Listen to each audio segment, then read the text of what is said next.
sekitar 85 yang sudah bergabung.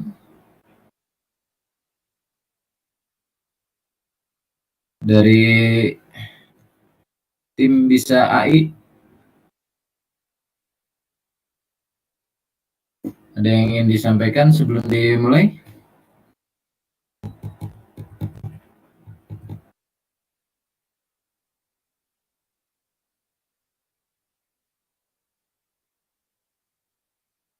Baik, sambil menunggu ya.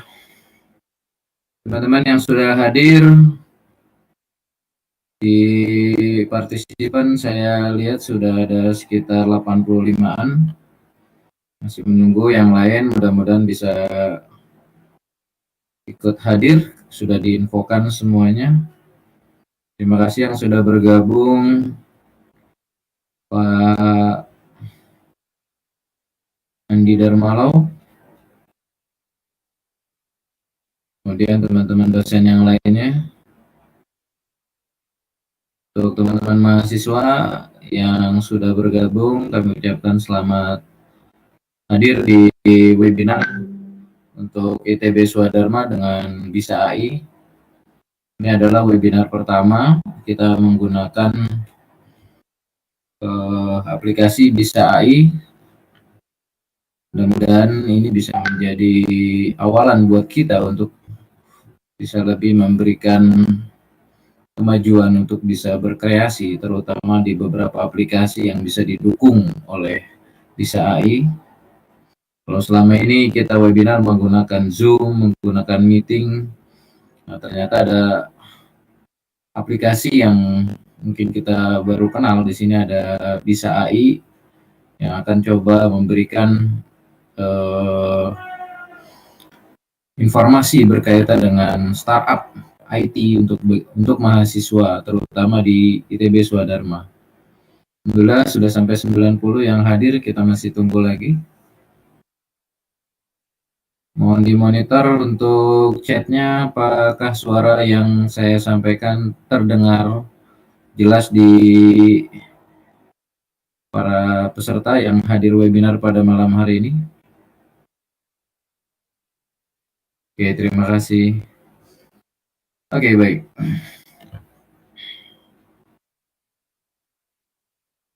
Oke. Baik, teman-teman semua.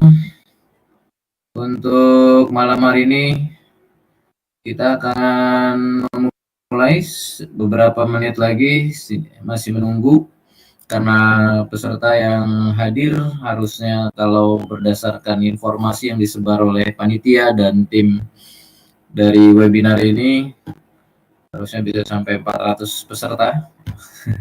Tapi karena ini memang sebagian besar teman-teman kelas karyawan, hari ini tidak ada ujian ya, semua sudah selesai kan? TS-nya sudah selesai, mudah-mudahan semuanya bisa menjalankan aktivitasnya. Oke, baik. Malam ini kita akan coba mendengarkan paparan yang berkaitan dengan seminar kita pada malam hari ini, yaitu yang berkaitan dengan memulai startup IT bagi mahasiswa. Ya, kami ucapkan selamat datang. Di sini juga ada teman-teman bapak-bapak dosen, bapak ibu dosen, kemudian juga ada Bapak Rektor ITB Swadharma, Pak Nur Sucahyo yang hadir di tengah kita semua. Namun untuk malam ini karena kita acaranya yaitu adalah webinar, kita akan menampilkan pembicara yang di sini adalah sebagai founder dari Bisa AI, yaitu Bapak Oktaviano Pratama Eskom Mkom. Baik, jam 7:05. Saya akan mulai acara pada malam hari ini. Bismillahirrahmanirrahim. Assalamualaikum warahmatullahi wabarakatuh. Selamat malam semuanya dan salam sejahtera bagi kita semua. Yang kami hormati Bapak Ibu dosen ITB Swadharma, yang kami hormati para pimpinan yang ada di webinar kolaborasi Bisa AI versus ITB Swadharma, yang kami hormati para teman-teman mahasiswa, mahasiswi yang sudah hadir di dalam webinar pada malam hari ini. Puji syukur kehadirat Tuhan Yang Maha Kuasa, pada kesempatan malam hari ini kita masih diberikan waktu untuk mengikuti pembelajaran melalui webinar yang diselenggarakan oleh kolaborasi Bisa AI dan ITBS, yang untuk Bisa AI diwakili yang saat ini oleh tim dari Bisa AI yang dipimpin oleh salah satunya yaitu Chief Scientist Bisa AI, yaitu Bapak Octaviano Pratama Eskom Mkom. Selamat malam Pak Octaviano, mudah-mudahan tetap dalam keadaan sehat semuanya. Kemudian acara pada malam hari ini yaitu tadi dari pukul 18.30 panitia sudah membuka acara ini dari awal. Kemudian jam 7 kita sudah mulai coba buka. Sekarang jam 7:05 kita akan mulai acara ini. Mudah-mudahan acara pada malam hari ini dapat memberikan pemahaman kepada kita, informasi kepada kita tentang bagaimana sebagai seorang mahasiswa kita mampu memberikan suatu hal yang kemajuan pada pribadi kita untuk bisa lebih berkembang dan lebih banyak belajar tentang bagaimana menghadapi tantangan terhadap perubahan zaman yang begitu cepatnya. Malam hari ini kita akan mendengarkan paparan dan seminar yang disampaikan oleh Bapak Octaviano Pratama Eskom Mkom. Mudah-mudahan ini semua dapat memberikan wawasan yang lebih luas buat kita untuk melihat bagaimana tantangan kita sebagai mahasiswa di bidang IT dan juga mahasiswa di bidang ekonomi memberikan peluang untuk bisa lebih kreatif, mampu bisa melihat peluang usaha yang menjadikan kita semuanya bisa mendapatkan ilmu yang bermanfaat dari seminar pada malam hari ini. Selamat malam Pak Octaviano, sebagai pembicara pada malam hari ini. Pak Adi. Ya, baik Pak. Sudah bisa join. Oke, baik Pak Octaviano. Untuk malam hari ini akan memberikan paparan. Mudah-mudahan apa yang Bapak sampaikan untuk kami, terutama para mahasiswa di ITB Swadharma, dapat memberikan ilmu baru terhadap hal-hal yang berkaitan dengan perkembangan startup, terutama di beberapa aplikasi yang Bapak sudah buat dengan tim di Bisa AI. Untuk selanjutnya kami persilahkan Bapak Octaviano untuk memberikan informasi, memberikan paparan untuk materi webinar pada malam hari ini. Kami persilahkan Pak.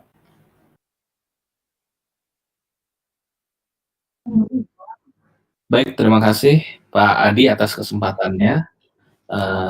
Sebentar saya coba share screen dulu. Mudah-mudahan screen-nya terlihat ya.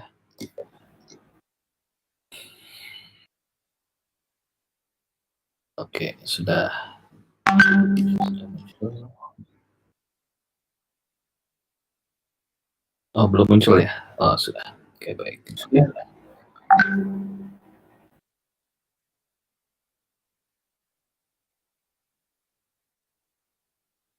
Oke, baik. Terima kasih atas kesempatannya. Saya mulai untuk pertemuan pada malam hari ini. Bismillahirrahmanirrahim. Tadi sudah dikenalkan mengenai saya. Nama saya Octaviano dari Bisa AI. Saat ini saya fokus pada pengembangan aplikasi Bisa AI bersama dengan tim Bisa AI saat ini. Mungkin hari ini saya coba share untuk teman-teman, sebagian besar di sini mahasiswa ya, jadi saya coba share bagaimana cara memulai atau membuat suatu produk, dalam hal ini adalah produk digital, yang mana bisa dikerjakan oleh siapapun, terutama bagi mahasiswa. Oke, outline yang coba saya bahas pada hari ini, kita coba bahas ide-ide ya, kemudian bisnis plan yang merupakan landasan atau fondasi dari ide dari startup digital yang akan dibangun bagi para mahasiswa, kemudian pitching deck ya, bagaimana menyalurkan bisnis plan yang sudah dibuat, rancangan-rancangan yang sudah dibuat ke dalam suatu presentasi yang nantinya mungkin akan menarik minat investor ya. Banyak sekali teman-teman mahasiswa ini sudah punya perusahaan ya ketika masih kuliah gitu.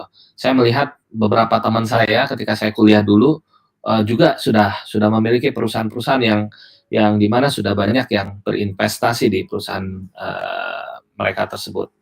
Kemudian bagaimana cara menarik minat dari calon investor itu bisa kita gambarkan di dalam pitching deck kita. Kemudian bagaimana cara kita develop atau membentuk produk. Pada hari ini saya coba bahas mengenai digital produk ya, aplikasi terutama. Kemudian bagaimana merilis produk, dan terakhir bagaimana melakukan handle atau menangani kegiatan operasional. Karena develop produk saja tidak cukup, kita harus juga dapat membuat produk ini berjalan di sisi user. Jadi user bisa menggunakan produk yang sudah dibangun. Baik, kita mulai dari idea ya. Jadi dari ide-ide apa yang bisa kira-kira teman-teman mahasiswa ini buat untuk membuat suatu startup digital ya. Nah, biasanya ini dari daily activity ya, apa yang terjadi saat ini di kehidupan sehari-hari itu juga kita bisa ambil ide-idenya. Kemudian bermanfaat untuk idenya bagi masyarakat umum. Kemudian ada validasi dari komunitas, jadi tidak selalu juga berelasi dengan kemampuan kita. Ya misalkan kalian di jurusan IT, tapi mengambil topik startup digitalnya, misalkan saya ingin membuat ide di bidang kesenian, tapi menjadi produk digital. Nah itu juga boleh. Jadi tidak harus berelasi dengan produk-produk IT seperti itu. Baik, kita lanjut lagi. Ini beberapa contoh-contoh ide ya. Misalkan di 2011 sampai dengan sekarang ini banyak startup yang sudah matang saat ini dengan topiknya delivery partner ya. Jadi pengantaran makanan, pengantaran user dan lain sebagainya. Nah, jadi mungkin pertama ngetrennya ya tahun 2011-an. Sekarang menikmati hasilnya. Banyak juga, tapi dari beberapa startup dengan tipe delivery partner ini banyak yang gagal. Tapi ada juga yang berhasil ya, sudah tahu contoh yang berhasilnya ada 2 pemain besar saat ini di Indonesia. Kemudian startup di bidang e-commerce ini juga sudah dimulai dari 2010 atau sebelumnya. Penjualan produk ini melalui teknologi web, mobile apps, dan lain sebagainya. Dan sekarang ini sudah statusnya menjadi, beberapa startup sudah menjadi unicorn. Ada yang berhasil, ada yang gagal ya. Tapi kalau gagal jangan kita semangatnya jadi menurun. Saya ingat saya pernah buat startup e-commerce tapi gagal. Beberapa tahun kemudian kita coba lagi juga gagal. Sekarang yang sedang saya fokuskan itu di bidang pembelajaran online, nanti kita lihat ya contohnya.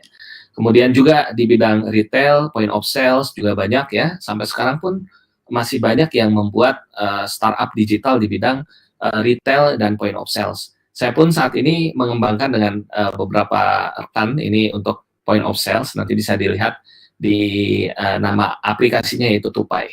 Kemudian, nah ini peluang nih saat ini. Saat ini kan 2020 ini pada masa new normal ya, jadi yang sebelumnya mungkin di bulan Maret ini kita kegiatan terhenti gitu, tidak ada aktivitas yang dijalankan, semuanya di rumah. Nah sekarang sudah mulai bangkit kembali, ini menjadi salah satu peluang yang sebenarnya bisa diciptakan oleh teman-teman mahasiswa. Dulu sebelum bisa AI punya produk ya, sebelumnya kita belum ada produk aplikasi ya, kita masih bantu teman-teman untuk membuat aplikasi, kita masih melakukan training secara offline, face to face. Nah tapi sejak COVID ya, di bulan Maret kita coba menggali kira-kira bagaimana agar kegiatan bisa AI ini yang sebelumnya kita trainingnya ini tatap muka, kita online kan semua. Nah salah satunya adalah dengan menyiapkan aplikasi. Salah satu produk kita yaitu Tampil, yang saat ini teman-teman gunakan semua dalam webinar malam hari ini juga itu baru kita buat di bulan April kalau nggak salah. Nah, tentu saja kita tidak membuat aplikasi yang langsung full jadi, tapi kita ada fasenya ya yang kita sebut dengan MVP atau minimum viable product. Minimum aplikasi itu dapat deliver kepada user. Saya masih ingat di awal kita delivernya user awal kita yang mungkin masih di angka 10, 20 gitu kan, kemudian terus berkembang 100, kemudian 1000, sampai dengan sekarang lebih dari 50.000 user per November 2020. Dan itu proses. Jadi proses kita mendapatkan user itu yang nantinya akan dijalankan di startup digital. Kembali lagi ke ide ya. Jadi sebenarnya ide-ide startup ini kalau menurut pendapat saya pribadi kita harus bisa menangkap momen yang tepat ya. Waktu itu yang saya dan teman saya tangkap pada saat itu adalah bagaimana mengonlinekan kegiatan webinar, seminar ya, waktu itu belum ngetren webinar. Bagaimana mengonlinekan kegiatan seminar, mengonlinekan kegiatan event-event yang biasanya tatap muka, sekarang harus terhenti dan harus kita jalankan secara online. Nah, jadi idenya seperti itu. Di awal di Maret 2020 kita coba onlinekan semuanya. Yang sebelumnya offline sekarang menjadi online. Ya, seperti itu. Jadi ide-ide itu bisa kita gali dari permasalahan sehari-hari atau dari momen-momen tertentu ya seperti itu. Nah, ini lebih spesifik kalau kita ingin coba membuat startup digital, kita perlu juga mempertimbangkan beberapa topik terkait ya, misalkan seperti di bidang human resource ya, dan juga business services, kemudian energi dan environment, kemudian gaming ya. Gaming ini masih sedikit ya untuk di Indonesia sebenarnya. Startup game ini masih sedikit. Kemudian fintech ini juga masih belum banyak yang berkembang. Saya ingat ada teman saya yang mendirikan salah satu, kayaknya sepertinya itu pionirnya ya. Maksudnya pertama kali ada startup yang bisa dia menampung membantu masyarakat dalam transfer tanpa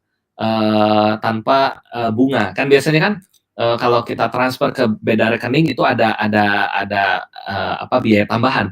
Nah, ini bisa tidak ada biaya tambahan ya. Salah satunya adalah startup Flip ya. Kalau pernah dengar itu juga salah satu ide yang menarik ya. Kemudian startup edukasi saat ini saya juga fokus di bidang di edukasi ya, terutama edukasi AI. Di mana kita ada 2 produk yaitu Tampil dan juga Akademi, AI Academy. Kita melihat dari peluangnya saat ini banyak yang ingin belajar AI, tapi agak sulit karena sebagian besar untuk belajar AI itu membutuhkan atau yang saat ini existing kebanyakan itu berbahasa Inggris gitu. Sementara kan ada juga yang ingin berbahasa Indonesia. Nah, kita siapkan platformnya yaitu Bisa AI Academy. Kemudian logistik dan transport juga masih hot di sini. Kemudian healthcare juga karena COVID-19 ini peluang besar sebenarnya, misalkan atau jangan melihatnya misalkan seperti ini. Saat ini sudah banyak aplikasi healthcare yang dapat misalnya fiturnya seperti dokter online, kemudian antar obat online, itu sudah banyak.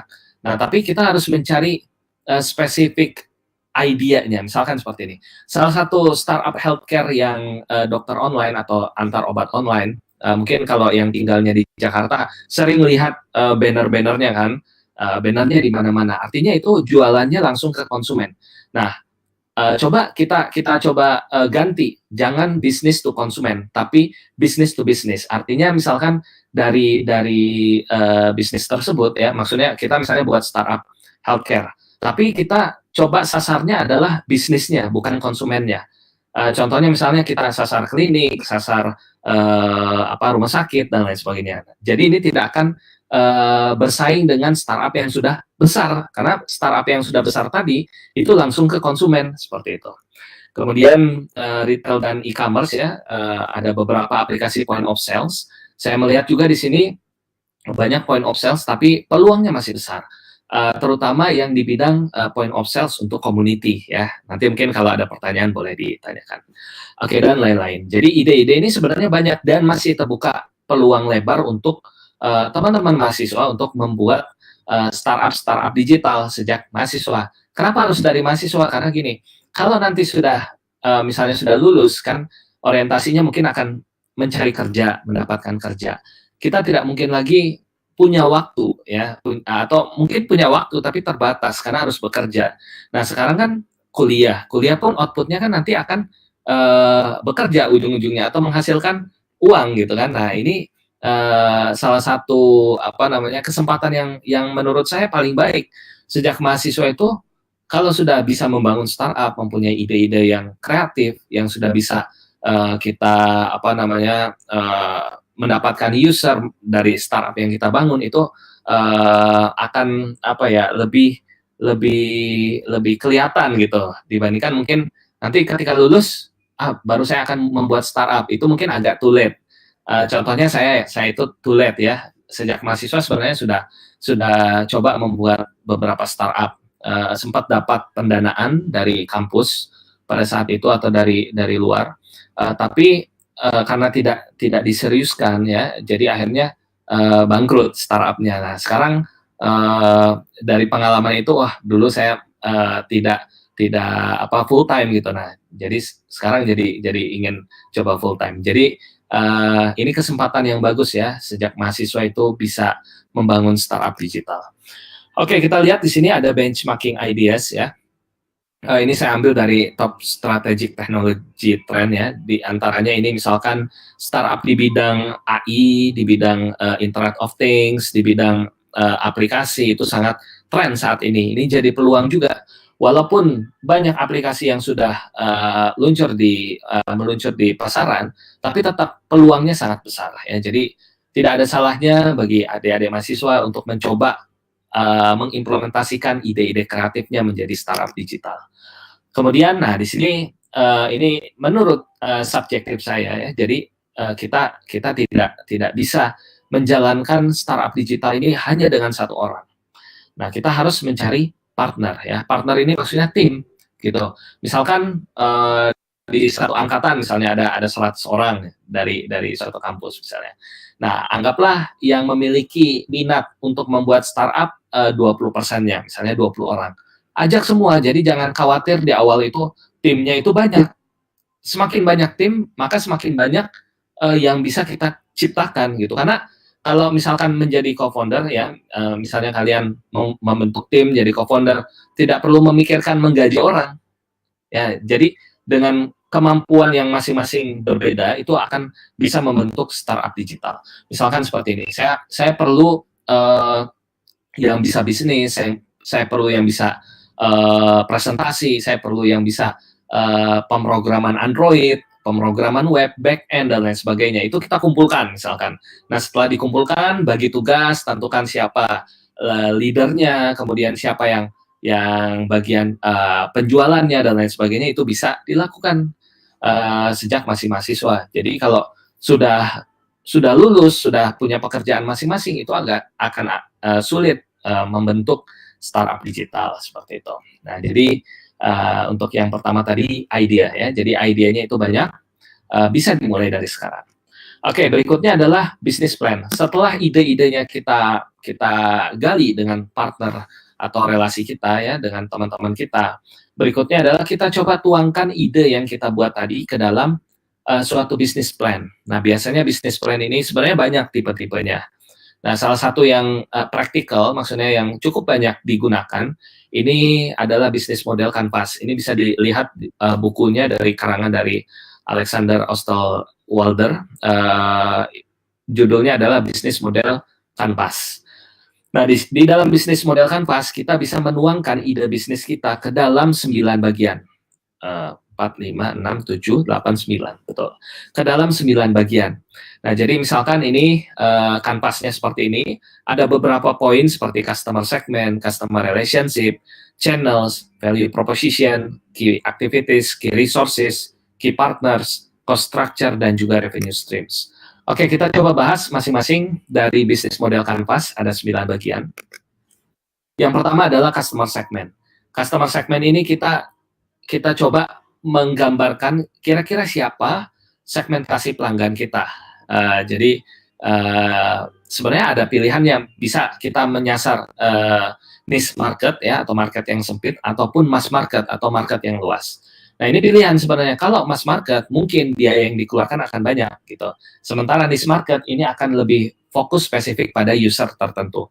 Misalkan contoh, Bisa AI Academy kita menyasarnya adalah niche market. Ya, niche market tapi agak ke mass market. Karena di sini yang disasar adalah orang-orang yang ya biasanya mahasiswa, dosen, kemudian praktisi-praktisi yang ingin belajar artificial intelligence gitu. Jadi ini sebenarnya sempit. Tidak semua kita raih ya. Misalnya contoh mass market itu contohnya e-commerce ya. E-commerce kan semuanya diraih ya. Atau misalnya delivery partner, semuanya bisa menggunakan aplikasi tersebut. Nah, kalau di sini saya lebih memilih niche market karena dengan niche market ini sebenarnya lebih kita bisa mensegmentasikan siapa pengguna kita, pelanggan kita ya, seperti itu. Oke, berikutnya adalah value proposition. Nah, di sini nilai yang menggambarkan gabungan antara produk dan layanan ya. Jadi nilai apa yang bermanfaat bagi user. Jadi misalkan seperti ini contoh. Contohnya di Bisa AI Academy, value proposition kita adalah Bisa AI Academy bisa diakses melalui aplikasi mobile apps ya, baik itu Android maupun iOS. Nah, di sini value-nya manfaat bagi usernya gitu. Atau misalkan contoh lainnya adalah dengan menggunakan Bisa AI Academy, user dapat mendapatkan sertifikat. Kalau lebih spesifik berbeda dengan kompetitor, contohnya salah satunya di aplikasi kita tampil, yang berbeda adalah kita sebenarnya bukan seperti Zoom ataupun Google yang dari Google itu Hangout ya, bukan video conference kita. Kita itu di Bisa Tampil itu adalah event ya mirip-mirip dengan event organizer, tapi kita punya platformnya namanya Tampil, di mana event-eventnya ini berupa webinar terkait dengan bidang-bidang IT dan bisnis. Nah, jadi itu value proposition-nya yang membedakan dengan perusahaan lainnya gitu. Kalau misalkan saya membuat seperti Zoom, mungkin saingannya akan Zoom gitu, atau saingannya akan Google Hangout, yang mana itu sudah besar sekali, akan sulit kita mendapatkan user gitu. Tapi kalau kita lebih spesifik ya, mirip-mirip tapi tidak sama gitu ya. Contoh tadi yang healthcare, salah satu perusahaan menyasarnya adalah ke konsumennya. Sementara ada perusahaan lain yang menyasarnya itu adalah bisnisnya, rumah sakitnya, kliniknya, itu berbeda gitu. Walaupun mirip kelihatannya, tapi itu berbeda. Jadi kalau ditanya apakah tampil ini sama seperti Zoom, saya bisa jawab, ini tidak sama sekali sama seperti Zoom. Karena kalau ditampil, kita lebih ke arah community event ya. Jadi community event, platformnya kita menggunakan tampil. Walaupun platformnya mirip-mirip, tapi kita tidak jualan utamanya itu adalah video conference-nya, seperti itu. Kemudian channel. Nah, channel ini adalah bagaimana kita dapat mendeliver produk kita ke user. Caranya bagaimana menjangkaunya? Nah, salah satunya kalau kita di Bisa AI kita menggunakan Instagram. Kenapa Instagram? Karena kembali lagi ke segmentasi. Segmentasinya mahasiswa sebagian besar, di mana mahasiswa mungkin adik-adik pada punya semua kan Instagram. Nah, ini bisa dapat deliver kepada user kita gitu. Selain Instagram, apalagi YouTube. Kenapa YouTube? Karena kita juga tidak hanya menyasar kaum milenial saja, tapi juga mungkin ada yang dosen-dosen sudah senior atau praktisi sudah senior, yang mana mungkin nggak punya Instagram, tapi memiliki YouTube, seperti itu. Nah, jadi ini channel ini bagaimana kita dapat mendeliver produk kepada user kita. Kemudian customer relationship. Ini salah satu poin yang harus kita gambarkan di dalam business plan kita untuk menggambarkan hubungan membuat user ini tetap bertahan di dalam produk kita ya, atau kita sebut dengan menjaga hubungan pelanggan atau customer retention. Nah, jadi ini caranya banyak. Contohnya gimana? Mungkin pernah menerima email ya ketika tanggal ulang tahunnya, ini selamat ulang tahun. Nah, ini tanpa kita sadarin ini adalah customer relationship ya. Selain itu apalagi, misalkan kita berikan promo, kita berikan kupon-kupon yang bisa digunakan oleh user kita. Ini salah satu contoh customer relationship. Kemudian revenue stream ya, bagaimana pemasukan dari startup digitalnya. Ya misalkan contohnya kalau di akademi kita jualan jualan langsung kepada user ya melalui bootcamp dan lain sebagainya. Kemudian contoh lainnya misalkan yang healthcare, misalkan biaya untuk delivery misalnya obat ya, atau misalkan biaya untuk konsultasi dengan dokter online. Nah itu salah satu revenue stream dari aplikasi healthcare. Kemudian key resource ini bagaimana apa saja yang ada di dalam startup kita ya, misalkan sumber dayanya seperti intellectual property ya, kemudian software ya, selain itu apalagi misalkan hardware kita, kalau ada aplikasi berarti aplikasi kita adalah resources kita yang dapat kita gunakan untuk mendapatkan revenue seperti itu. Kemudian aktivitas ya, key activities ini digunakan untuk masih jelas ya suara saya? Oke. Jadi key activities ini digunakan untuk atau kita perlu menggambarkan aktivitas yang dijalankan di dalam startup kita, misalkan contohnya penjualan ya, atau misalkan user dapat mengikuti course kalau di Bisa AI Academy dan lain sebagainya. Kemudian partnership, kira-kira partner kita siapa saja dalam menjalankan startup ini. Misalkan contoh di Bisa AI Academy, kita pembayarannya misalkan ya mempunyai pembayaran online via payment gateway. Nah, itu adalah partner kita. Atau misalkan kampus atau instansi yang berkolaborasi dengan Bisa AI itu juga merupakan key partner ya. Kemudian cost structure ya, biaya yang dikeluarkan untuk bisa develop produk, bisa operasionalnya dan lain sebagainya. Nah, untuk menggambarkan ide-ide di dalam bisnis plan, kita bisa menulisnya di dalam bisnis model Canvas ya. Salah satu tools online yang bisa digunakan adalah Canvanizer. Ini silakan bisa dicoba. Dengan Canvanizer kita bisa menuliskan dengan detail ya 9 poin tadi terkait ide bisnis kita. Oke, berikutnya, nah ini cukup mudah cara penggunaannya ya, tinggal ditulis saja. Setelah itu kita save ya, udah selesai. Oke, selain digital startup juga teman-teman bisa buat produk-produk lain ya, tapi bisa didigitalkan ya, misalkan seperti point of sales yang sebelumnya POS itu mungkin masih lembaran-lembaran ya, sekarang bisa didigitalkan seperti itu. Nah ini contoh ya bisnis model Canvas dari online course ya, akademi online course, misalnya customer segmennya 18 sampai dengan 24 tahun. Kemudian tertarik di bidang AI dan data science ya, cara mempertahankan hubungan dengan pelanggan, misalkan dengan birthday, ucapan selamat ulang tahun ya, ke email atau dengan promo. Kemudian channelnya bagaimana delivernya dengan IG, Facebook, SEO, dan lain sebagainya. Kemudian value propositionnya misalnya, oh ini lebih murah dibandingkan kompetitor misalkan. Kemudian kualitasnya juga misalkan baik ya, seperti itu. Kemudian online key activities-nya misalkan online course ya, key resource-nya ada guru, ada PC, intellectual property dan lain sebagainya. Jadi ini bisa kita jelaskan di dalam bisnis model Canvas kita. Nah, setelah kita menyusun bisnis plan yang mana kita menggunakan framework-nya yaitu bisnis model Canvas, kita bisa menuangkannya ke dalam pitching deck, di mana pitching deck ini lebih ringkas lagi mungkin ya, atau lebih siap untuk dipresentasikan kepada calon investor ketika kita ingin coba misalkan kita perlu bantuan dana ya, bukan hanya dana, misalkan office atau misalkan perlu bantuan sumber daya ya untuk membantu kita dalam mengembangkan startup. Karena startup itu tidak harus selalu tidak harus selalu dengan uang gitu. Bisa jadi startup digitalnya tidak perlu mengeluarkan uang banyak, tapi perlu misalkan intellectual property misalnya yang banyak, atau misalkan perlu resource guru-guru ya, contoh online academy tidak banyak pengeluaran dari sisi biaya, tapi pengeluarannya misalkan untuk resource gurunya ya, untuk resource konten pembelajaran dan lain sebagainya. Nah ini beberapa saya ambil dari beberapa pitching deck ya. Ini yang pertama contohnya adalah Facebook. Ini tahun 2004 original pitching deck-nya.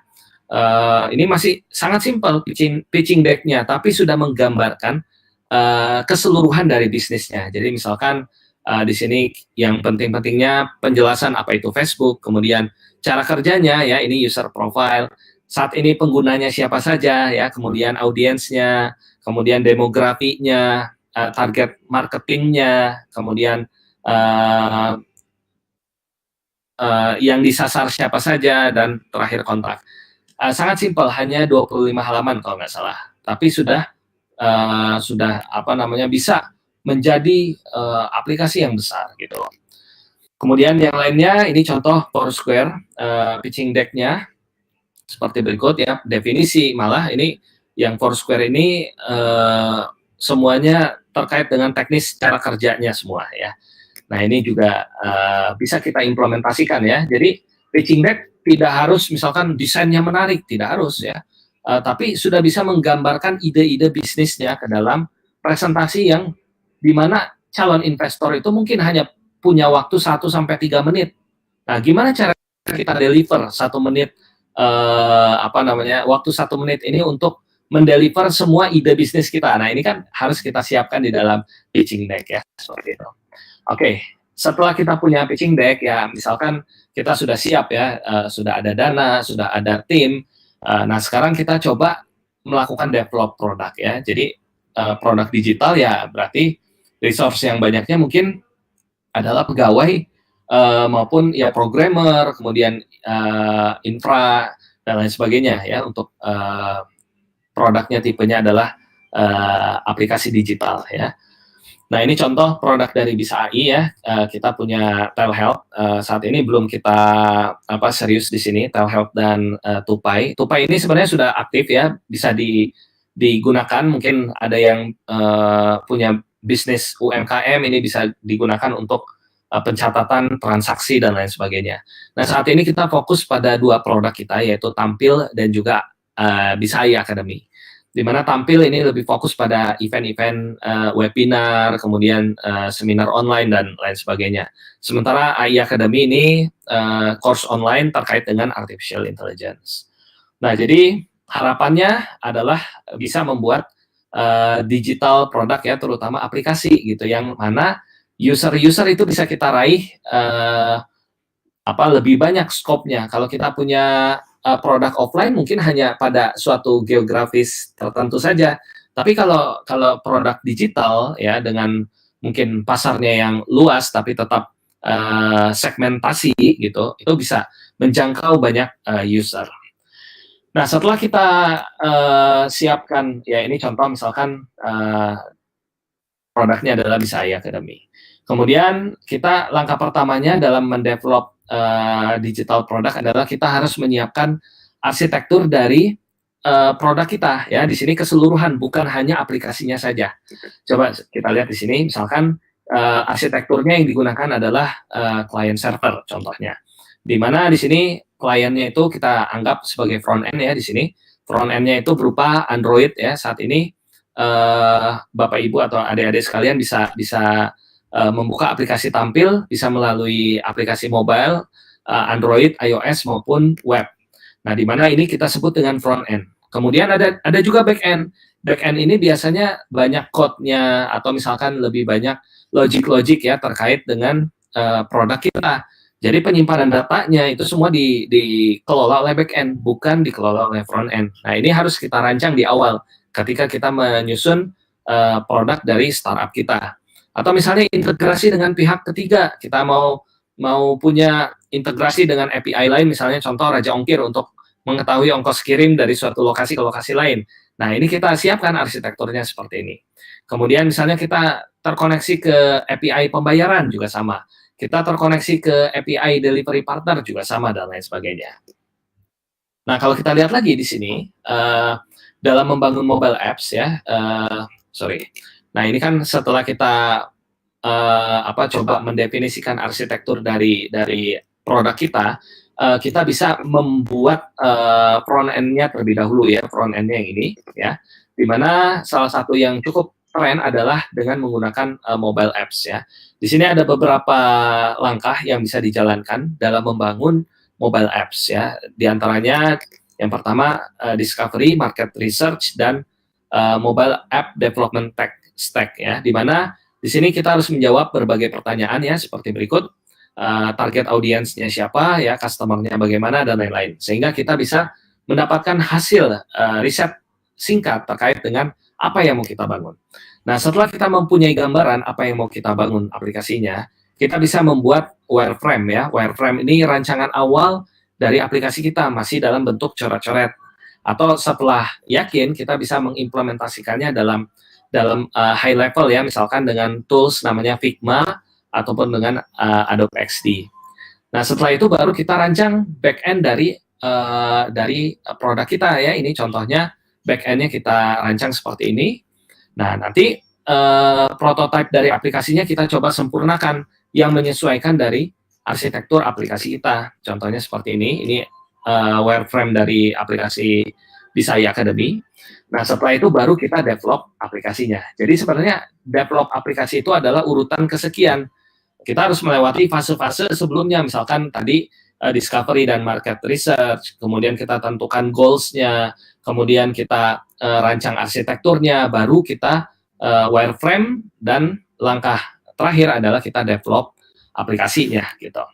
Kenapa harus mengikuti fase berikut? Karena jangan sampai kita develop tanpa ada rancangan yang jelas, tanpa ada plan yang jelas, maka nanti misalnya selesai aplikasinya tapi tidak digunakan, atau usernya ini tidak bisa kita raih. Nah, itu seperti itu ya. Jadi dalam mendevelop aplikasi mungkin kita perlu bersabar.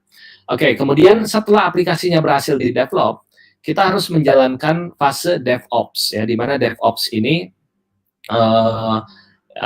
lebih ke arah bagaimana aplikasi yang sudah di-develop ini dapat langsung dijalankan di sisi operasional. Di mana operasional kan nantinya akan menjalankan aplikasi tersebut ya. Misalnya contoh di aplikasi tampil ini ya, teman-teman Bisai yang operasional yang menjalankan aplikasinya, yang mengatur event-eventnya dan lain sebagainya. Nah, ini harus bisa berjalan ya tanpa adanya error gitu. Misalkan kita sedang develop mati misalnya aplikasinya. Nah, itu tidak boleh. Seharusnya bagaimana? Ketika kita sudah selesai develop, kita harus bisa menerapkan konsep namanya CI/CD atau continuous integration dan continuous deployment. Kita bisa deploy aplikasinya tanpa mengganggu sistem yang berjalan. Ya, ini teknik DevOps di dalam pengembangan aplikasi. Nah, softwarenya sebenarnya banyak ya. Kita bisa menggunakan DevOps itu dengan Jira ya. Jira ini salah satu yang banyak digunakan di beberapa startup digital di Indonesia ya, untuk pengelolaan tim ya, kemudian untuk pencatatan dokumentasi dari pengembangan produk dan lain sebagainya. Dan berikutnya adalah GitLab. GitLab ini salah satu tools online yang bisa kita gunakan untuk versioning dari codingan kita, karena ini kan akan menjalani fase develop aplikasi, pasti akan kita simpan di dalam suatu repository, misalkan dengan GitLab. Atau misalkan GitLab ini digunakan sebagai DevOps, di mana DevOps-nya adalah CI/CD, ya, continuous integration dan deployment. Kemudian misalkan kita punya web apps, ya, web apps juga sama. Web apps ini misalnya aplikasi yang dirancang itu ada webnya. Langkahnya sama seperti kita membangun mobile apps ya. Kita buat wireframe-nya dan kita develop aplikasinya dan lain sebagainya. Kalau misalkan di dalam startup kita ada yang fokus di back-end ya, ini mungkin bisa jadi panduan untuk membangun back-end-nya ya, di mana ada beberapa langkah yang bisa dijalankan. Seperti misalkan yang pertama, kita mendefinisikan arsitektur dari back-end kita mendefinisikan database yang digunakan, kemudian programmingnya apa, autentikasinya bagaimana dari front-end, kemudian security-nya, API-nya, sampai dengan jika kita ingin menggunakan microservice, ya, seperti itu. Nanti slide-nya bisa dilihat panitia sudah membagikan ya, kalau nggak salah. Oh iya, sudah dibagikan. Baik, nanti bisa dilihat di tata caranya ya, downloadnya melalui Bisai Academy. Oke, setelah kita mendefinisikan di back-end ya, kita sudah siap produknya ya, dari sisi front-end, dari sisi back-end ya, ini konteksnya adalah aplikasi ya. Langkah berikutnya adalah kita coba rilis produk yang sudah kita buat. Nah, kita bisa rilis di berbagai platform ya. Salah satunya adalah di Play Store. Play Store ini akunnya untuk kita membuat memiliki akun Play Store untuk developer ini sebenarnya harus beli $25. Tapi ini worth it ya. Saya sedikit share pengalaman saya. Jadi saya pertama kali tahun berapa ya? Saya pertama kali punya tahun 2011 lah kira-kira. Nah, di 2011 ini saya coba beli ya, harganya $25. Sekarang juga masih sama $25. Saya beli, kemudian saya paksain, masih mahasiswa waktu itu. Udah beli aja, mungkin ada rezeki gitu untuk ini. Akhirnya waktu itu belum banyak nih developer aplikasi gitu. Akhirnya ada beberapa yang menawarkan, tolong buatin aplikasi ini dong gitu kan. Oke, saya buatkan, kemudian saya publish di akun Play Store saya gitu. Beberapa saya ini akhirnya bisa membuat startup dari freelance membuat aplikasi Android gitu. Nah, ini juga invest yang mungkin akan bermanfaat ya, dengan ini mungkin satu angkatan satu akun aplikasinya bisa banyak gitu boleh. Nah, kemudian setelah punya akunnya, kemudian kita bisa submit file yang sudah kita buat ya, Android-nya biasanya ekstensinya adalah APK atau AB untuk submit ke dalam Play Store. Setelah kita submit, nanti nunggu beberapa jam ya atau hari. Kalau sekarang hitungannya hari karena kalau nggak salah sejak COVID ini 7 hari paling lama gitu.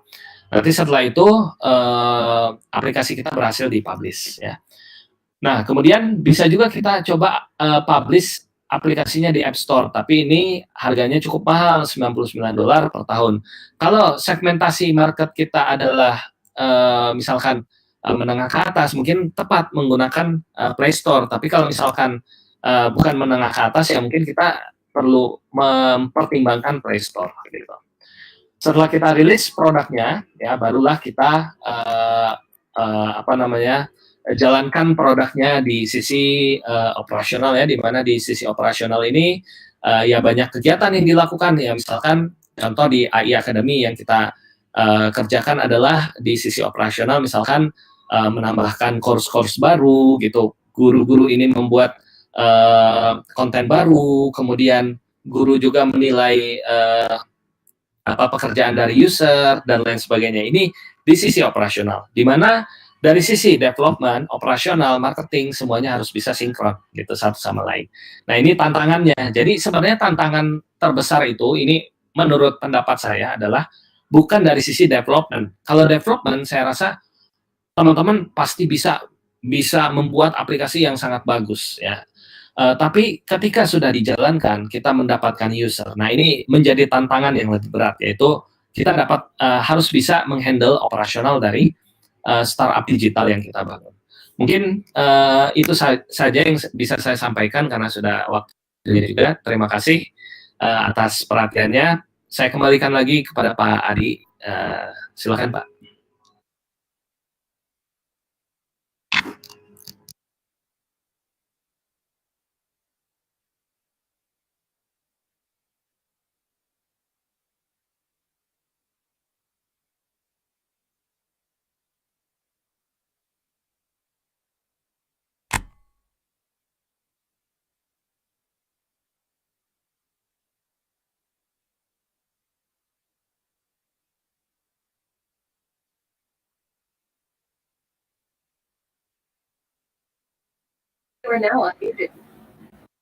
Suaranya belum. Bentar, suara saya masih.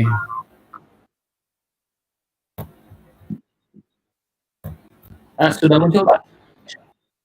Oke.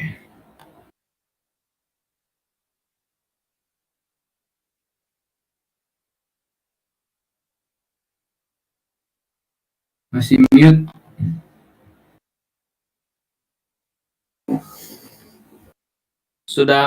Sudah muncul, Pak.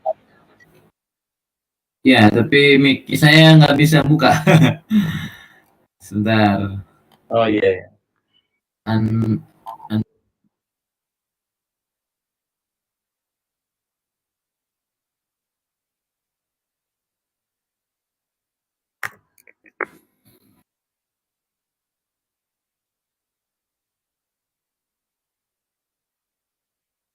Buka.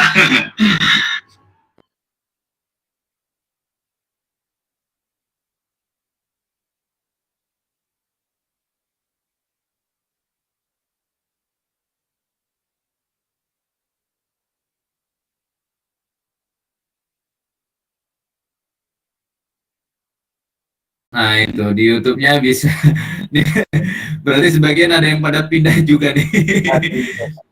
Ini mungkin karena apa eventnya cukup banyak Pak malam hari ini.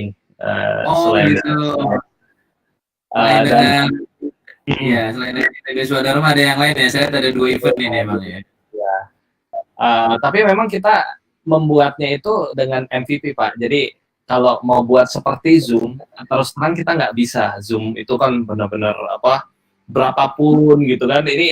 Ini yang masih menjadi apa ini juga gap juga sebenarnya. Tapi ini coba kita selesaikan satu persatu dengan pengembangan aplikasinya ini berdasarkan MVP Pak tadi yang coba tadi saya sampaikan satu-satu seperti itu. Oke, baik Pak Okta. Teman-teman yang lain ada yang ingin disampaikan dari pembahasan yang tadi disampaikan oleh Pak Okta berkaitan dengan bagaimana memulai startup IT bagi mahasiswa. Ini menjadi tantangan buat teman-teman yang mulai kuliah semester awal ke depan. Ternyata peluang di IT itu cukup banyak dan cukup besar. Dan aplikasi-aplikasi yang kita bisa pelajari ke depannya itu bisa menjadi dorongan kita untuk bisa lebih meningkatkan kemampuan belajar kita. Silakan yang ingin ditanyakan boleh melalui public chat, bisa di-share di sini. Nanti Pak Okta akan coba menjawab terhadap setiap pertanyaan yang teman-teman sampaikan. Ada door prize-nya nggak di Pak Okta?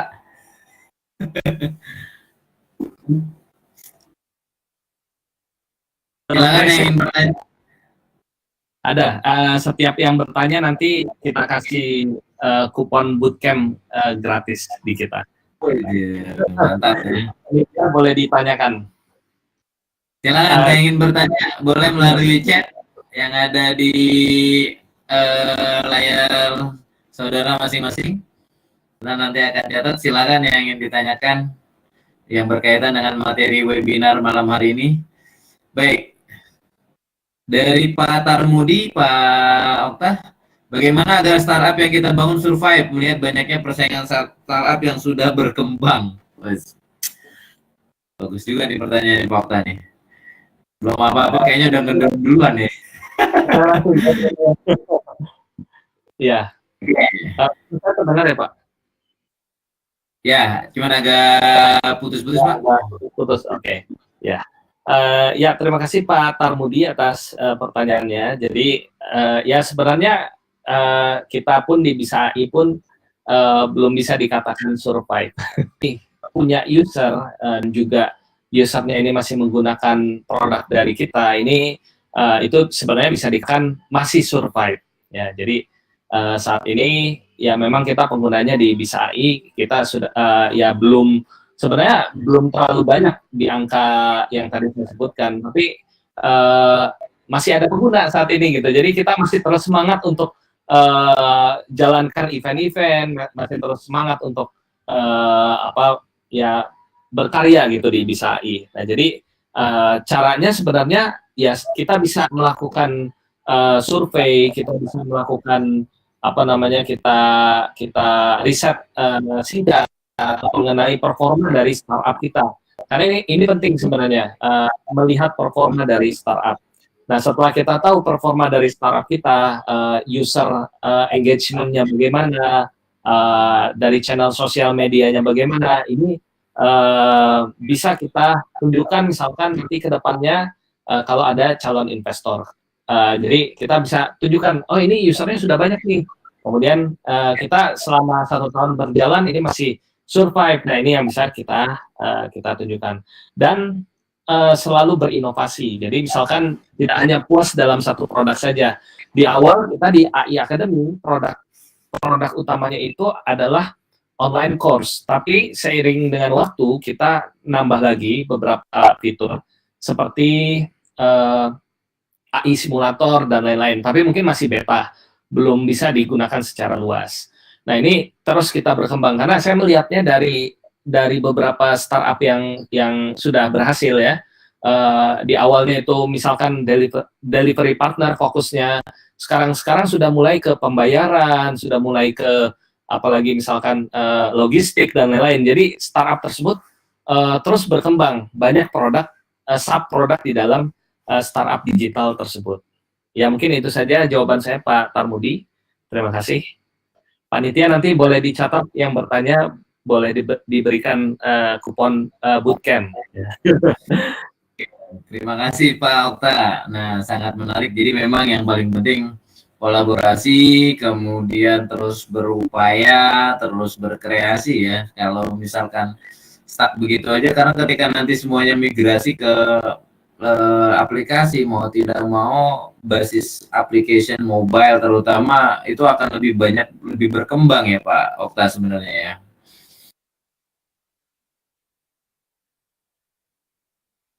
Baik, pertanyaan yang kedua dari Keona Aditya.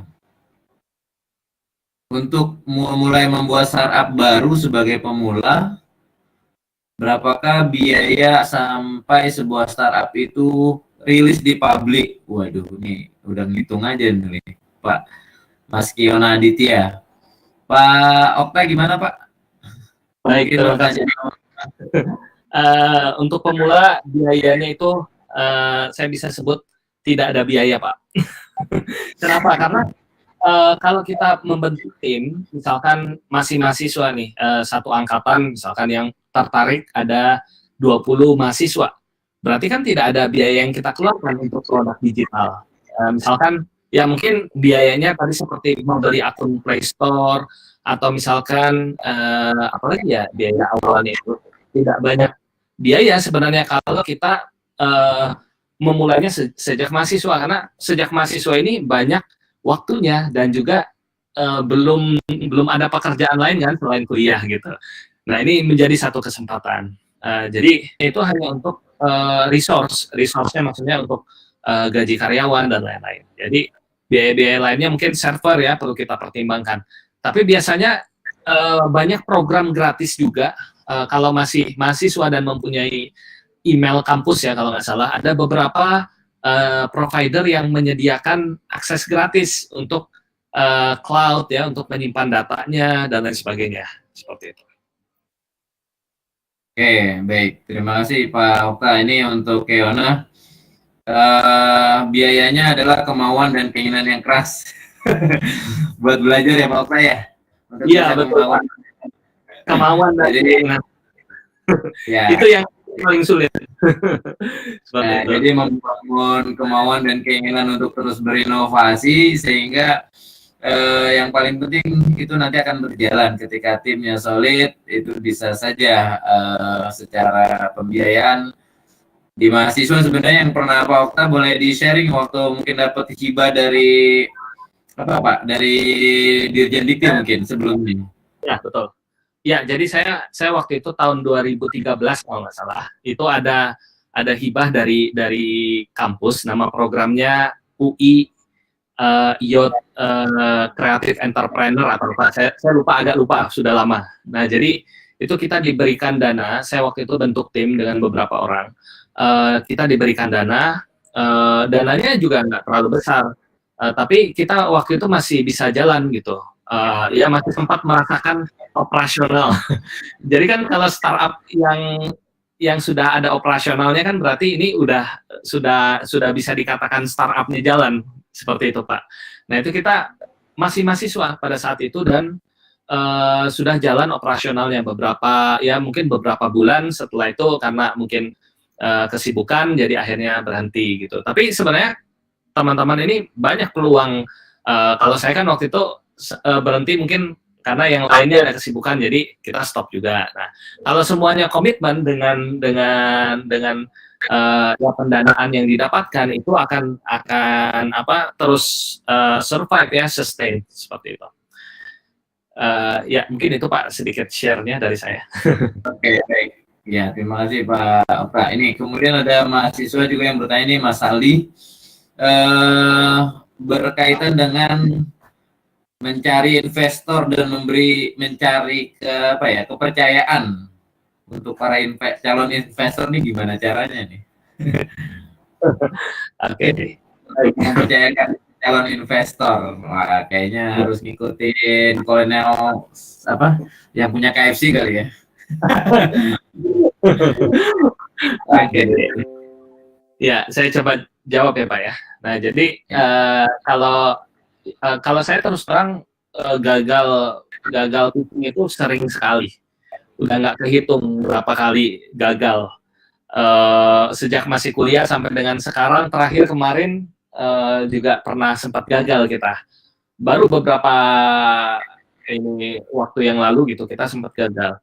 Tapi sebenarnya ya kegagalan itu jadi satu informasi tersendiri ya sebenarnya ya. Maksudnya biasanya para calon investor akan memberikan feedback. Oh ini kurangnya seperti ini. Nah itu yang akan kita coba perbaiki di kesempatan berikutnya. Jadi seperti itu. Bagaimana caranya agar mau mempercayai? Ya sebenarnya saya juga saat ini menjalankan bisnis AI. Ya saya sebutnya sebagai investornya ini sebagai angel investor ya.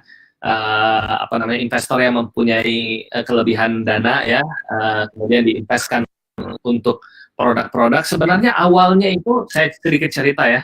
Awalnya itu saya ceritakan ide saya ketika itu saya lagi di mobilnya investor tersebut.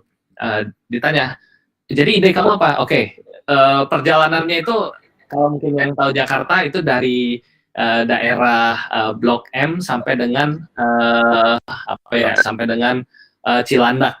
Nah itu saya punya waktu dari Cilandak sampai dengan Blok M menceritakan ide bisnis. Jadi saya ceritakan di dalam mobilnya beliau gitu. Saya ceritakan ini idenya seperti ini, tapi saya sudah punya gambaran di awal. Saya nggak ada slide sama sekali. Tapi saya sudah tahu bisnis yang mau dijalankan apa, karena saya sudah nyatat di dalam bisnis plan, di dalam bisnis model Canvas tadi. Akhirnya selama ya mungkin kurang dari 5 menit ya, karena dekat kan jaraknya. Hanya 5 menit waktunya, oke, beliau mengatakan, ayo kita jalankan. Nah jadi benar-benar kita tuh perlu kita perlu bisa belajar bagaimana deliver ide-ide kita, karena kan ide kita ya kita yang paling tahu, tapi bagaimana orang tahu itu yang menjadi tantangan. Nah ini perlu juga teknik komunikasi, teknik menyampaikan, teknik membuat presentasi yang baik. Jadi sebenarnya kalau mungkin masih belum percaya, mungkin kita perlu perbaiki dari sisi komunikasi kita, dari sisi penyampaian kita, dari sisi slide kita, itu perlu kita perbaiki. Mungkin seperti itu Mas Saldi. Investor itu banyak. Afan ya, nih. Jadi kalau gagal satu ya cari yang lain, gagal lagi cari lagi yang lain gitu. Jangan sampai kita menyerah, banting setir ke bidang lain gitu. Seperti itu ya mungkin. Baik, begitu Mas Saldi.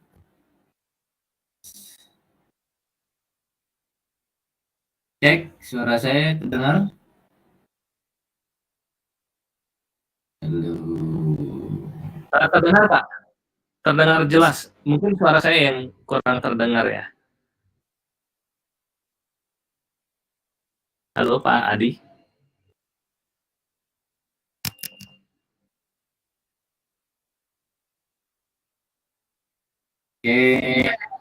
Oke, sudah kedetek ya suaranya. Saya biasanya melihat indikator mic-nya, kalau dia bergema berarti suaranya masuk. Ya, baik. Nah, ini masalah Pak. Yang dapat sampai saya lihat sampai 500 ya yang mendaftar. Jadi mungkin sangat ramai hari ini. Seperti itu. Swadharma, ITB Swadharma itu mahasiswa sekitar 900, Pak. Oh, alhamdulillah banyak ya. Ini kalau tadi semua panitia itu coba share semua ke beberapa grup angkatan dan grup fakultas. Makanya kita coba dorong teman-teman bisa melihat peluang bagaimana di startup ini, terutama bidang IT, tapi tidak hanya IT saja, tapi bidang bisnisnya. Teman-teman di Fakultas Ekonomi ini juga bisa melihat peluang ide-ide yang bisa dibangun untuk bisa diberikan satu kolaborasi dengan teman-teman di IT, sehingga tadi yang disampaikan Pak Okta itu tidak hanya urusan IT-nya saja, tapi adalah bagaimana perencanaan sampai dengan membuat sebuah perencanaan bisnisnya ini juga harus clear gitu. Jadi ketika ada kolaborasi antara IT sama orang ekonomi ini sebenarnya bisa jalan juga ya Pak Okta. Seperti itu ya Pak.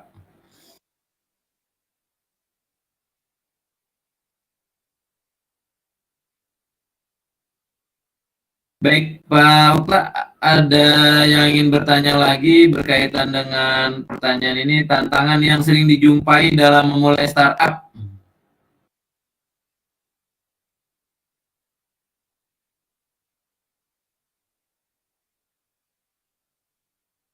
Halo, gimana? Suara saya jelas? Pak Okta, halo,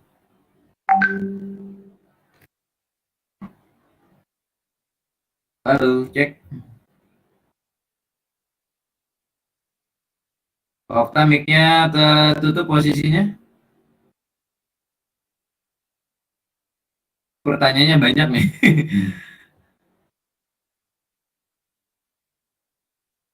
Halo, cek, cek. Pak Okta, suaranya. Sudah.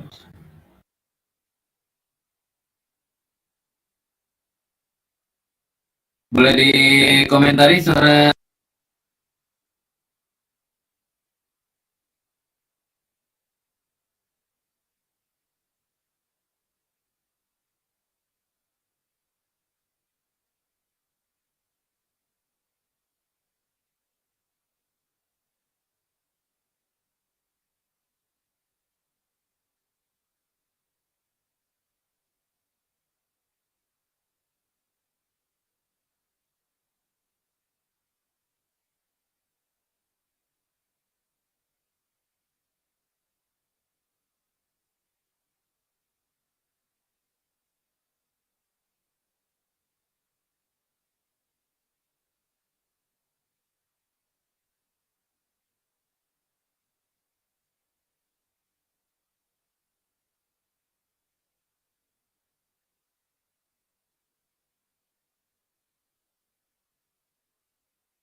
Oke, cek suara saya. Sudah terdengar lagi?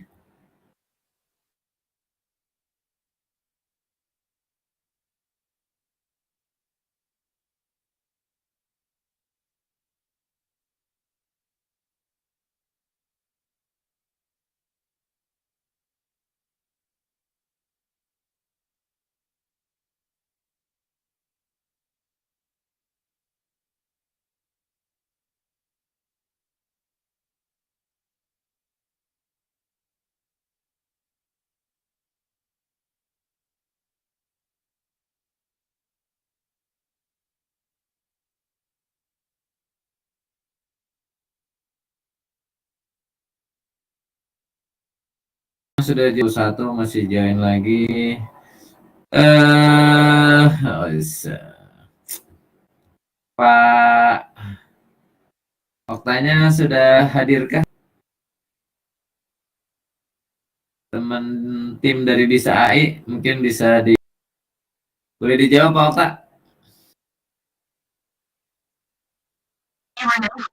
Ya, ya.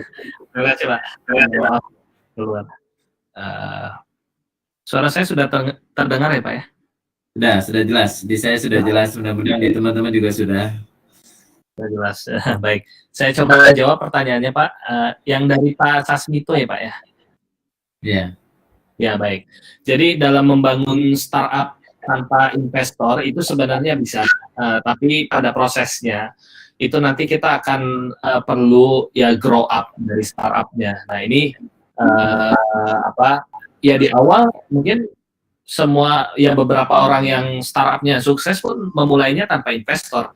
Saya melihat ada kisah salah satu startup yang dengan biayanya itu 100.000 sampai dengan menjadi sebesar sekarang itu ada yang terjadi seperti itu. Jadi sebenarnya di awal itu tidak selalu kita harus ada investor.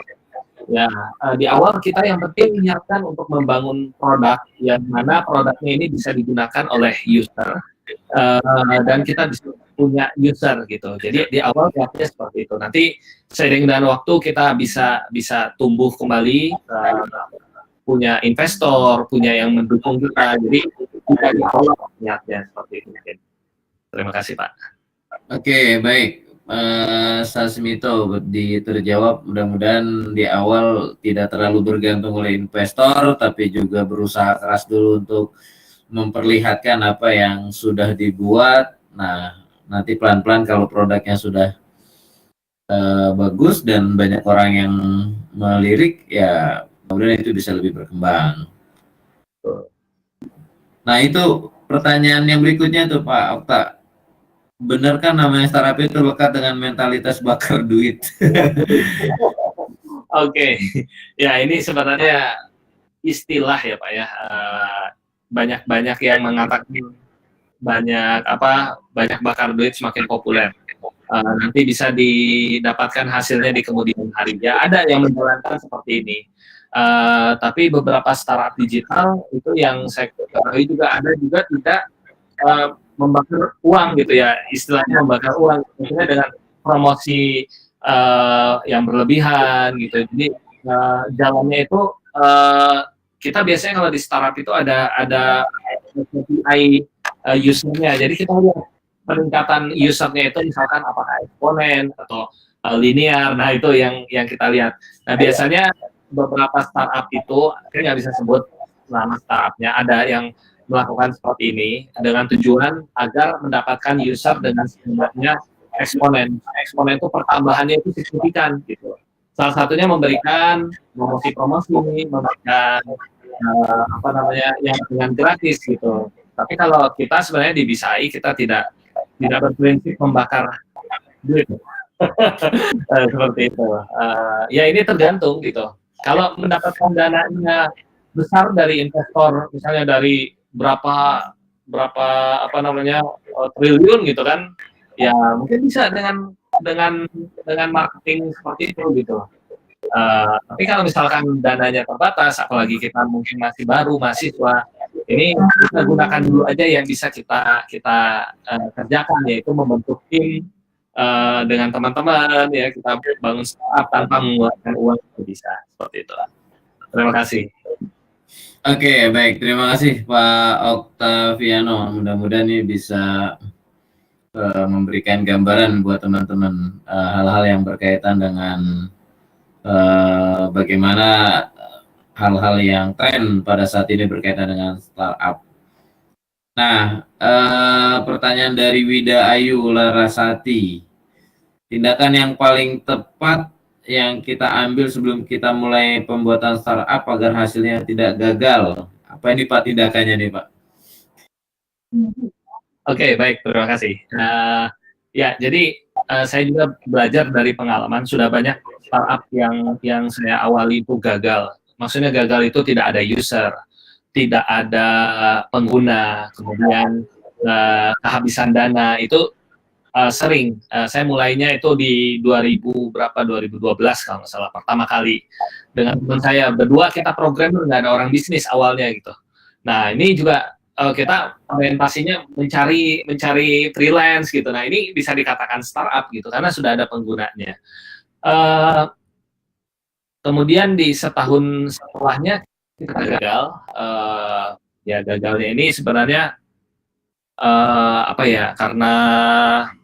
karena kita ini juga salah satu ada yang fokus ke bidang lain. Nah, ini harus kita tekankan dari awal visinya, visi dari co-foundernya bagaimana.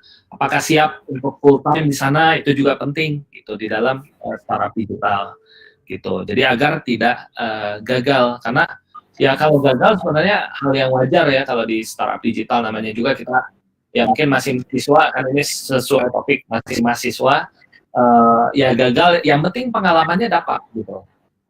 Jadi saya biasanya kalau sebelum di Bisa AI ini, saya dengan beberapa teman membangun startup, itu kita ambil pengalaman yang sebelumnya gitu. Sebelumnya kita gagal karena apa, kita juga perbaiki di startup kita gitu, dan lain-lain. Nah, jadi itu bisa menjadi pengalaman, walaupun gagal, dapat pengalamannya, nggak jadi masalah.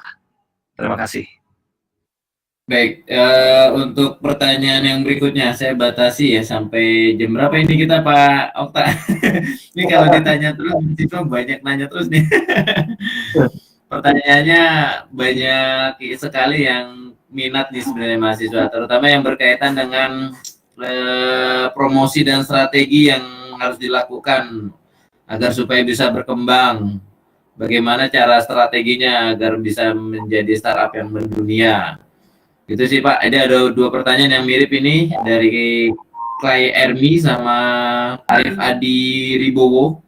Nah itu kalau dari Huzairah ini sebenarnya berkaitan dengan program atau bahasa apa saja yang bisa dipelajari dan device apa saja yang diperlukan untuk membangun sebuah aplikasi.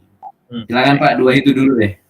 Baik, terima kasih. Kalau strategi agar bisa mendunia, saya juga nggak tahu. Saya belum, kita di Bisa AI belum mendunia. Jadi belum bisa saya jawab.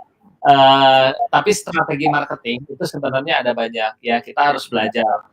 Saya pun ya dengan beberapa teman di Bisa AI, kita belajar bagaimana cara marketing yang baik ya. Terutama sekarang kan sudah zaman digital ya. Kita bisa menggunakan digital marketing, atau kita bisa menggunakan teknik lain untuk mempopulerkan web kita, aplikasi kita dengan SEO ya, search engine optimization, atau misalkan kita bisa menggunakan salah satu yang murah dan populer itu adalah dengan menggunakan WOM, word of mouth ya. Jadi dari teman ke teman, dari relasi ke relasi, itu bisa dimanfaatkan tanpa ada biaya.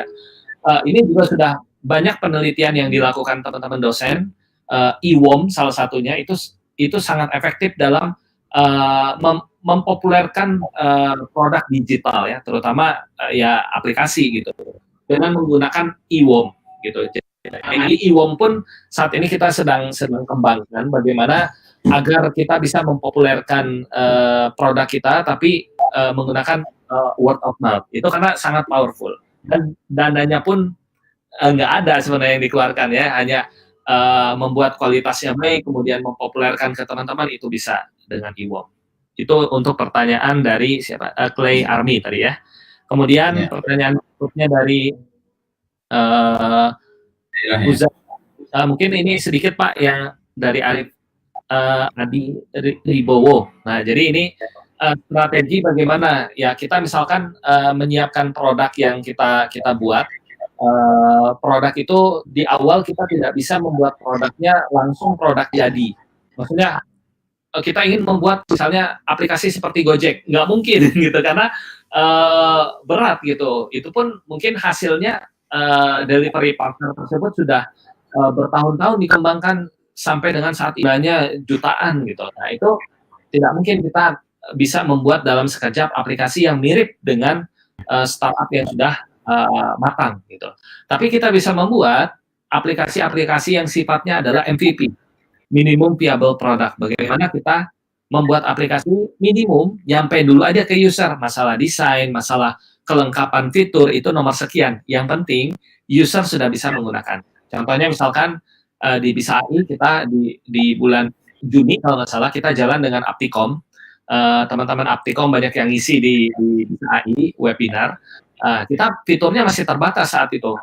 Fitur kita hanya mendukung kegiatan webinar saja, dan kita pun masih menggunakan framework. Saat ini Bapak Ibu sedang menggunakan framework, sebenarnya ada frameworknya, jadi bukan buatan kita ya, kita mengintegrasikan framework tersebut.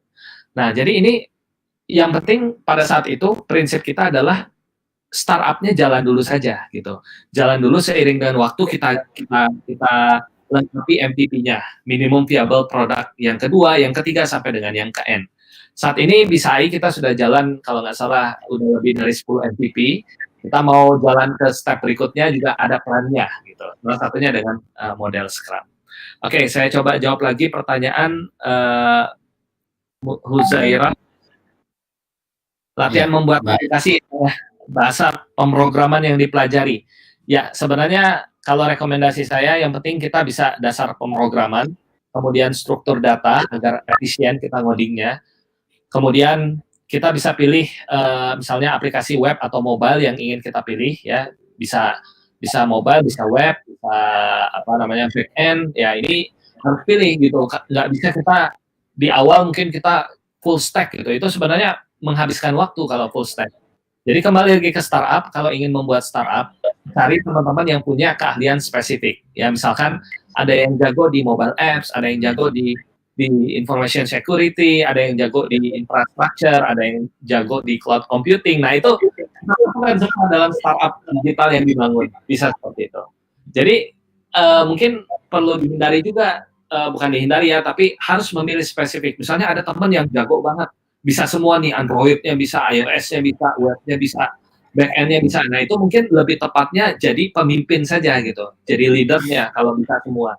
Karena dia mengerti semuanya kan, mengerti semuanya integrasi nanti, seperti itu. Tapi lebih baik kita punya tim yang spesifik belajarnya apa. Kalau di dalam startup digital, ya maksudnya kalau sudah, kan kita ingin berkembang juga. Kalau saya pun di saya seperti itu. Saya inginnya tim saya itu ada satu keahlian spesifik, tidak semuanya bisa gitu. Kalau semuanya bisa ya udah buat startup sendiri aja gitu. Seperti itu mungkin. Ya, terima kasih Pak Adi, saya kembalikan lagi. Baik, Pak Okta, ini pertanyaannya makin banyak nih berkaitan, tapi lebih kepada strategi, Pak. Lebih kepada ini dari Casper ini tantangan membuat startup sudah terjawab, tapi kemudian usaha online, cara memanfaatkan startup agar usaha lebih berkembang dari Rati Permatasari ini. Baik. Yang mana ya Pak ya pertanyaan? Oh iya, oke. Ya. Saya coba jawab ya Pak. Ya. Ya. Mempunyai usaha online, bagaimana memanfaatkan startup agar usaha saya lebih berkembang. Jadi saya selain buat produk digital, saya dan istri mengembangkan usaha coffee shop. Jadi kita mulai di tahun kemarin. Founder lainnya itu pergi gitu buat startup baru dan berhasil, ya udah gitu. Kita masih di sini. Kemudian akhirnya sempat saya coba saya cari pengalaman dulu, saya bekerja dulu. Akhirnya saya bekerja gitu. Kemudian ya seiring dengan waktu ya mungkin semangat akan turun, tapi kita harus bersemangat lagi karena kalau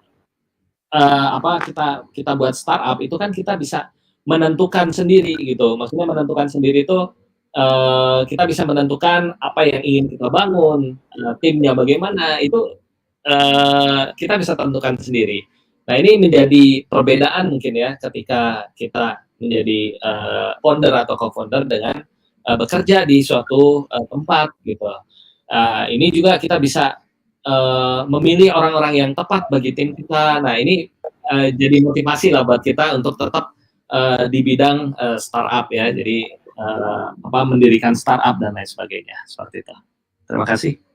Oke, jadi itu pertanyaan dari siapa? Alma ya. Nah, ini pertanyaan dari Abdi nih Pak. Cara menghandle tim bila startup yang kita bangun belum terpakai di kalangan IT. Oke. Kira-kira gimana tuh Pak? Mungkin dulu ya. Oke, baik. Jadi tadi saya sudah bahas di slide saya itu bagaimana cara kita bangun tim ya. Kalau ini saya konteksnya sejak mahasiswa ya. Jadi mungkin dari tadi yang saya sampaikan itu sejak mahasiswa. Nah, jadi tim yang kita bangun sebaiknya kalau kita belum punya dana atau tidak ada dana atau tidak ada investor, kita ajak teman-teman yang lain menjadi founder gitu, jadi co-founder. Nah, foundernya misalnya yang punya ide besarnya, co-foundernya itu adalah yang teman-temannya itu yang membantu dalam mengembangkan startupnya. Nah, di sini kenapa kita harus punya banyak tim kalau di awal? Karena ya mungkin di awal sebagai co-founder ya nggak perlu digaji gitu, jadi tidak ada pengeluaran ya. Kemudian untuk menghandle tim, ya tim pun kita tidak perlu meng-hire tim itu misalkan apa bulanan, tapi bisa juga ketika ada job saja ya misalkan seperti itu. Dan menghandle tim itu juga perlu kita catat segala sesuatunya ya. Apalagi ini startup IT, produk digital, aplikasi itu kita harus jelas apa yang dikerjakan dan lain sebagainya. Kita bisa gunakan tools tadi saya sempat singgung namanya Jira, biar jelas pengembangan aplikasinya, biar jelas pencatatan kegiatannya itu semua harus dicatat dengan baik agar pemanfaatannya lebih jelas. Jadi kita merasa worth it ketika apa yang dikerjakan oleh tim kita dengan apa yang kita keluarkan untuk biayanya, cost-nya itu sebanding gitu loh, seperti itu. Oke, baik. Itu dari Abdi Fatan Kasida. Nah, ini yang perlu dipersiapkan tadi udah kali ya, Mega, Silvi, yang perlu disiapkan untuk membuat startup dan cara penggunaannya. Gimana Pak? Kayaknya tadi udah jawab ya. Untuk Mega, Silvi, Tuti Agustina. Tadi sepertinya sudah saya jawab. Jadi membuat startup sesuai dengan slide saja. Slide-nya bisa diunduh di saya. Jadi summary-nya untuk membuat startup, ya kita bentuk tim. Setelah bentuk tim, buat produknya, kemudian jalankan operasionalnya. Seperti itu. Oke. Nah, ini kelebihan dan kekurangan dalam memulai startup di tengah wabah COVID, apa aja nih kelebihan dan kekurangannya? Oke, baik, terima kasih. Ya, ya sebenarnya ini ada momen yang bisa kita grab ya di sini, yang kita raih. Contohnya misalkan pas sebelum COVID itu di SAI kita jalankan kegiatannya offline, Pak. Jadi misalkan kita adakan pelatihannya offline ya, misalnya ada pelatihan di Jogja, saya harus ke Jogja, ada pelatihan di Bali, saya harus ke Bali. Nah, tentunya ini ya di suatu sisi ini kita positifnya apa namanya, kita bisa kenal dengan teman-teman. Tapi sisi lain mungkin akan capek gitu, karena misalnya minggu ini di Jogja, minggu depan di Bandung, itu kan menguras tenaga kita. Ketika COVID, kita semua kegiatan terhenti, kita tidak ada lagi keluar kota sampai dengan saat ini, gitu. Nah, jadi kita akhirnya berpikir bagaimana agar kegiatan kita tetap jalan. Akhirnya kita jalankan dengan membuat produk, yaitu AI Academy dan Tampil, di mana ini bisa digunakan oleh teman-teman dari seluruh Indonesia.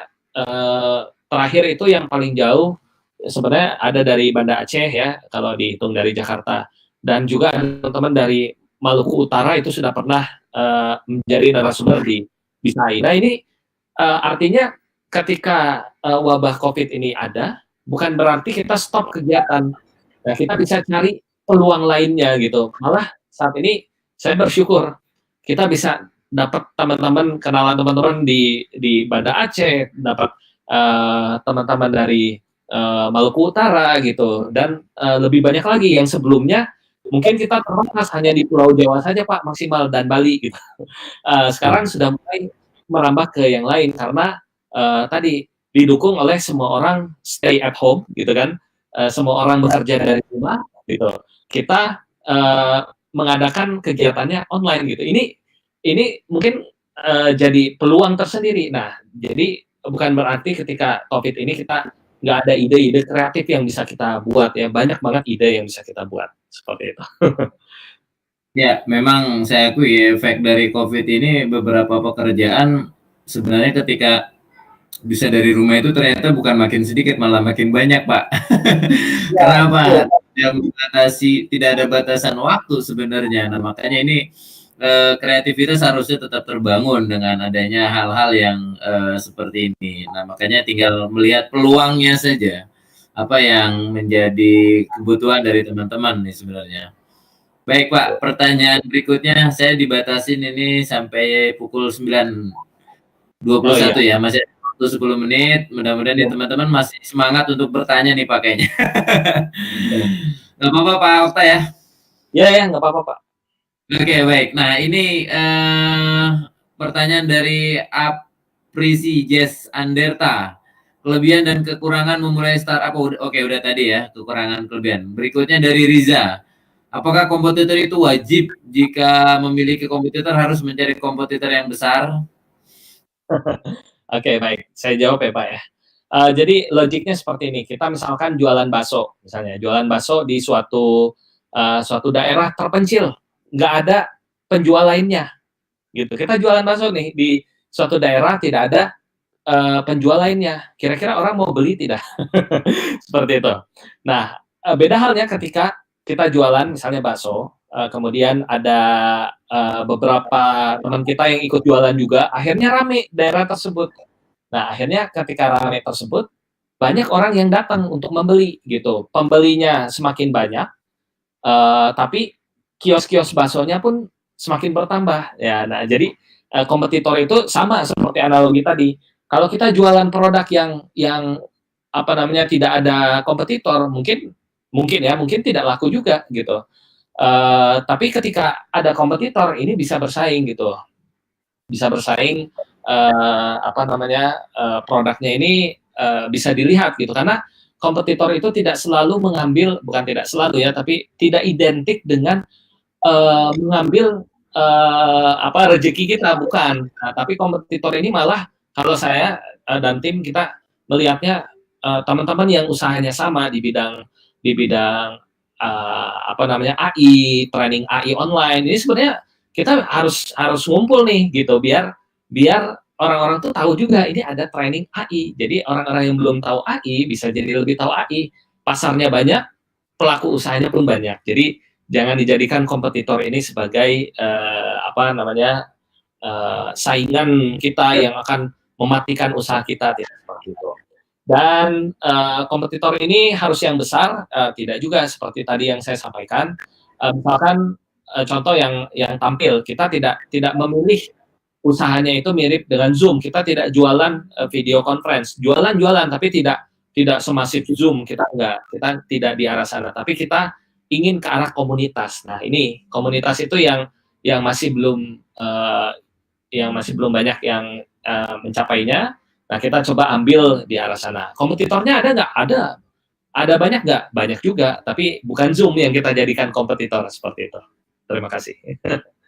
Oke, baik. Ya, cukup jelas. Artinya yang kita sampaikan di sini adalah melihat pasarnya, tapi kita memposisikan juga gitu ya, Pak Okta. Seperti itu juga ya. Jadi jangan juga melihat ketika besar, nggak boleh juga kita terlalu istilahnya ketakutan, tapi juga harus melihat peluang itu di sisi mana yang bisa kita ambil. Nah, ini peluang-peluang seperti ini mungkin bisa menjadi tantangan buat lebih mencari yang lebih baik. Baik, kemudian pertanyaan dari siapa nih? Saldi sudah tadi, kemudian nah ini dari Taufik Mardianto. Saya mau tanya, apakah setiap startup harus berhubungan dengan aplikasi, Pak? Gimana? Apakah setiap startup harus berhubungan dengan aplikasi? Startup harus aplikasi? Oh, enggak juga. Contoh apa? Misalnya ada salah satu kopi yang ada di mana-mana sekarang, itu ada investornya besar, itu juga startup, tapi tidak ada aplikasinya, jualan kopi. Itu juga startup gitu. Kita memulai gitu startup ya. Tidak harus identik dengan aplikasi.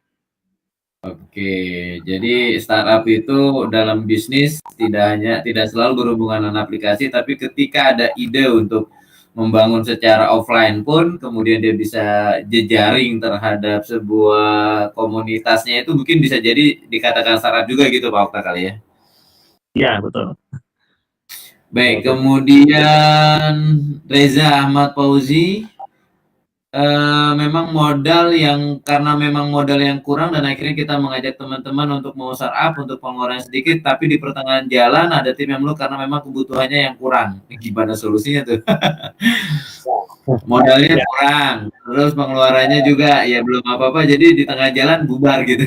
Gimana, Pak? ya, oke.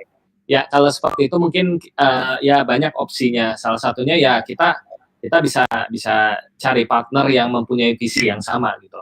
Atau kita tinggalkan ya kita cari partner lain yang bisa mau susah bareng gitu. Nah, karena kalau ya di startup itu ya sebenarnya fleksibel tapi kesulitannya mungkin akan banyak juga gitu. Jadi untuk Reza jangan apa namanya eh, jangan putus asa kalau ada timnya yang tiba-tiba keluar. Saya pun dulu pernah beberapa kali tim saya keluar gitu karena apa namanya ternyata lebih menguntungkan dengan jalan sendiri dibandingkan dengan tim. Ada seperti itu Pak. Jadi jangan apa uh, kita pesimis gitu, malah kita jadi bubar. Tapi kita bisa menghasilkan, kita bisa bisa cari partner lainnya atau investor lainnya yang bisa bantu kita sesuai dengan visi yang sama seperti itu. Baik, Pak Okta, terakhir nih mungkin tinggal 3 menit lagi. Ada pertanyaan dari mahasiswa. Motivasi buat teman-teman nih untuk menjadi startup kira-kira apa nih, Pak Okta? Teman-teman, saya rasa cukup untuk pertanyaan. Ini di 3 menit terakhir. Kira-kira Pak Okta bisa menutup closing motivasi apa nih buat teman-teman agar bisa menjadi startup di bidang IT nih, Pak? Oke, baik. Ya, untuk membuat startup di bidang IT, terutama ini sangat apa kita sangat diuntungkan ya, apalagi mahasiswa mahasiswa IT saat ini sudah dibekali seperti yang tadi sudah disampaikan oleh Pak Adi juga, di semester awal itu sudah dibekali dengan kemampuan programming, kemudian sudah dibekali dengan kemampuan dasar. Nah, semester-semester akhir ini saatnya untuk dapat mengimplementasikan apa yang sudah dipelajari di semester awal dari kuliah. Karena ujung-ujungnya dari lulus dari kampus itu kan akan tujuannya satu sebenarnya menghasilkan mendapatkan uang gitu. Tapi jalannya mungkin berbeda. Apakah kita membuka usaha sendiri, ya, membuat startup, atau misalkan kita bekerja, nah itu sebenarnya pilihan gitu. Apakah menjadi pekerja, menjadi profesi tertentu itu pilihan. Nah tapi dalam membuat startup ini sebenarnya tantangannya banyak dan ya sejauh yang saya jalani ini sangat menarik gitu. Saya pernah bekerja juga beberapa kali jadi dosen, jadi dosen pernah, jadi guru pernah, praktisi IT sebelumnya juga pernah. Tapi ketika di startup mengelola startup, kemudian kita di dalamnya juga ternyata profesi dosen saya yang sebelumnya itu masih saya gunakan seperti ini gitu komunikasi. Nah di sini tantangannya lebih banyak gitu. Jadi selain kita bisa bisa apa namanya ya ibaratnya itu kita punya atau kita bisa membuka lapangan pekerjaan bagi bagi orang-orang banyak ya. Kemudian kita juga bisa eh, apa namanya berkreasi ya, tidak terbatas pada aturan mungkin kalau bekerja kan ada pimpinan gitu. Nah, ini jadi salah satu motivasi sebenarnya. Jadi mumpung masih mahasiswa uh, sebaiknya ini saran saya pribadi bisa dimulai dulu saja gitu untuk membangun startup yang tanpa modal gitu. Tanpa modal bisa nggak? Bisa. Caranya gimana? Caranya adalah kumpulkan teman-temannya yang memiliki visi yang sama, kemudian kita bentuk produknya dan kita usahakan sampai dengan operasionalnya berjalan. Nah ini kalau sudah operasionalnya berjalan, ini artinya bisa dikatakan dengan startup digital. Mungkin itu saja dari saya. Terima kasih atas kesempatannya Pak Adi dan kawan-kawan.